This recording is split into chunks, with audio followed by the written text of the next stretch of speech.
Sono circa 50 milioni di euro che arriveranno nella nostra provincia, come ci ha dichiarato l'onorevole Savarino, Presidente della Commissione Ambiente, e riguarderanno tanti siti della nostra provincia, da Porto Empedocle a Sciacca, alla Cattedrale di Agrigento, alla spiaggia di Racleminoa, Incontrada Caos per l'erosione costiera, a Ravanusa per la pulizia della foce del fiume, a Santo Stefano Quisquina. Sì, allora noi abbiamo ricevuto in commissione, ci siamo occupati in questo anno e mezzo di diverse problematiche che riguardavano la nostra provincia. Sia che come protezione civile che come dissesto idrogeologico. Penso alla spiaggia di Raclaminoa, che era un problema, non c'era un progetto. Oggi invece abbiamo la soluzione grazie al Presidente Musumeci, che è andata in gara d'appalto con 4 milioni di euro per mettere in sicurezza quella spiaggia. Penso alla Cattedrale di Agrigento, anche lì non c'era un progetto, c'era un problema e ora sta andando in gara d'appalto per oltre 27 milioni di euro in complessivo e metterà in sicurezza una collina che stava crollando, scivolando lentamente verso il centro abitato, e non abbiamo solo salvato un centro abitato, quello di Agrigento, dell'Agrigento Vecchia, ma abbiamo anche salvato un simbolo, che è la nostra storia, che è la cattedrale. E a tanti interventi, la Scala dei Turchi l'abbiamo inaugurata con il Presidente, messa in sicurezza, sempre con un investimento della protezione civile, che è voluto dal Presidente Musumeci, sollevato da noi e seguito da noi come Commissione Territorio e Ambiente. I fiumi. Ci sono importanti investimenti sui fiumi per ripulire i fiumi della nostra provincia.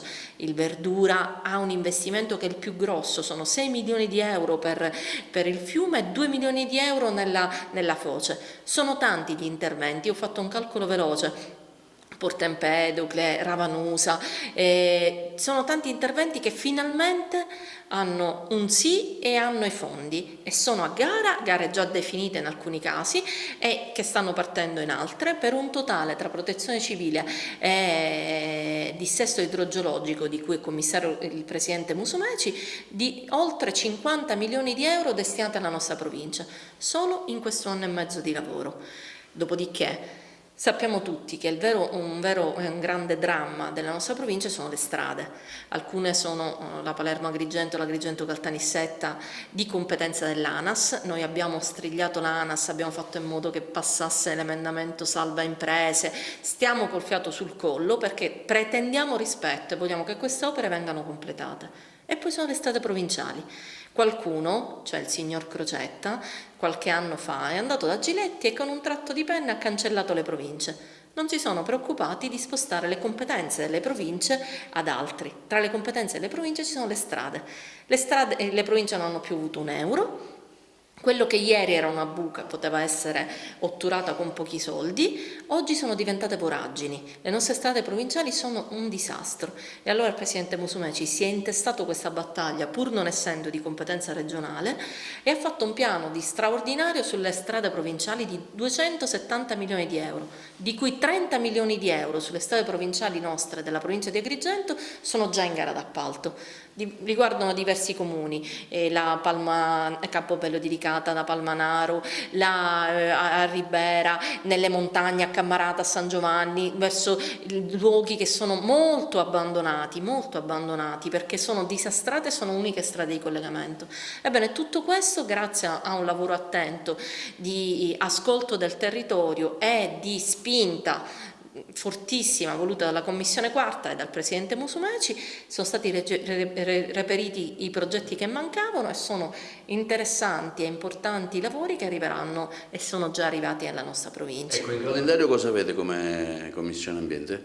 Ci stiamo occupando proprio in questi giorni in aula della legge sui rifiuti, in commissione invece della riforma urbanistica.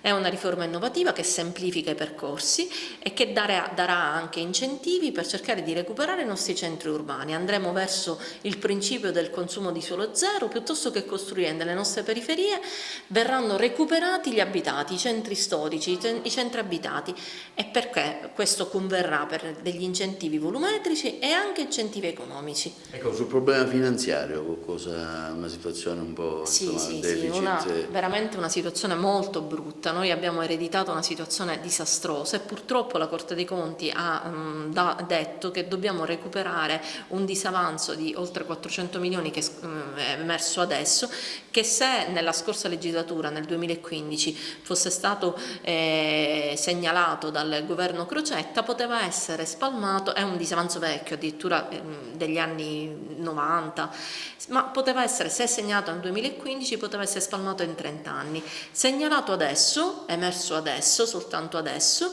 abbiamo la difficoltà di doverla risanare nell'arco della fine della legislatura, il che vi rendete conto quanto sia difficile.